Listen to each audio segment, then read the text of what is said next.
শুটকি মাছ দিয়ে পাঙ্গাস মাছ দিয়ে কেউ এভাবে রান্না করেছেন কি না আমি জানি না, তবে শুটকি দিয়ে যে পাঙ্গাস মাছ এভাবে রান্না করে খাওয়া যায় সেটা আমি জেনেছি নরসিংদী এসে।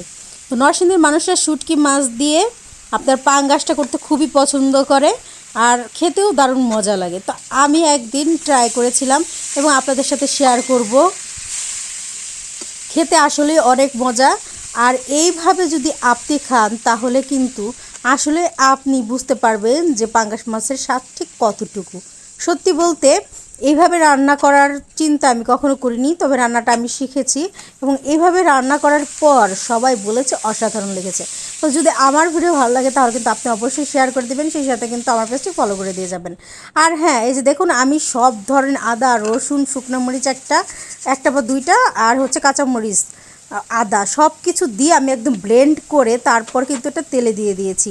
আর তার আগে দেখেছেন আমি একটু হালকা হলুদ আর একটু লবণ দিয়ে কিন্তু পাঙ্গাস মাছটা ভেজে নিয়েছি। এখন জিরার গুঁড়ো দিয়ে দিচ্ছি। তো আমি এইভাবে এইগুলো সব মশলা দিয়ে একদম কষিয়ে নিব। পাঁচফোড়নের মশলাটা চাইলে দিতে পারেন, আর যারা পছন্দ না করেন তারা না দিলেও চলবে। তো পাঁচফোড়নের মশলাটা যারা না দিবেন তারা চাইলে একটা গরুর মাংসের মশলা হালকা পরিমাণ দিতে পারেন। যারা পাঁচফোড়নের মশলাটা খেতে পারেন না তাদের জন্য বললাম। এতে দেখবেন একটা খুবই সুন্দর স্মেল আসবে, ঘ্রাণ আসবে, আর মাছের স্বাদটা দ্বিগুণ হয়ে যাবে। কেন দিবেন আপনার জন্য, এখানে হচ্ছে শুটকি মাছ, যেমন এই যে দেখেন আমি শুটকি মাছ 3 পিস কিন্তু মাত্র নিয়ে দিয়ে দিলাম। তো সব ধরনের শুটকি দিয়ে কিন্তু এটা ভালো লাগবে না খেতে, ঠিক আছে। যে শুটকিগুলো রান্না করলে বা তেলে দিলে গলে যায় বা পানিতে দিলে গলে যায়, একদম সেদ্ধ হয়ে যায়, সেই ধরনের শুটকি মাছগুলো লাগবে। তো আমি 2 পিস আলু কিন্তু কেটে রেখেছিলাম, সেই আলুগুলো ছোট ছোট করে কেটে রেখেছিলাম, সেগুলো আমি দিয়ে দিলাম। এই শুটকি মাছের সাথে আমি একদম সুন্দর করে কষিয়ে নিচ্ছি। তো এত সুন্দর গ্রান আসছে। তো আমি এখানে কিন্তু পর্যাপ্ত পরিমাণ যেটুকু প্রয়োজন আর কি সেটুকু আমি রসুনটা কিন্তু ওই পেঁয়াজ, আদা সব কিছুর সাথে ব্লেন্ড করে নিয়েছিলাম।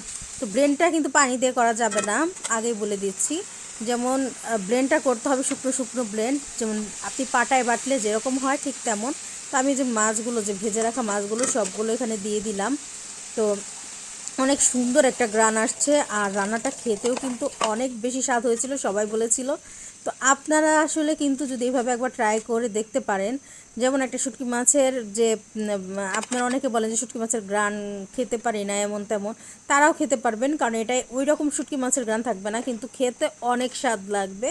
তো যারা আপনারা জীবনে কখনো এভাবে খাননি তারা একবার হলেও রান্না করে আমাকে জানাবেন যে আসলে কেমন হয়েছে। তো এই যে আমার রান্না কিন্তু কমপ্লিট, প্রায় ভালো লাগলো অবশ্যই শেয়ার করে দিবেন। আর হ্যাঁ, আরেকটা কথা, আমরা যদি একে অপরকে সাপোর্ট দিই তাহলে কিন্তু অনেক দূর এগিয়ে যাওয়া সম্ভব।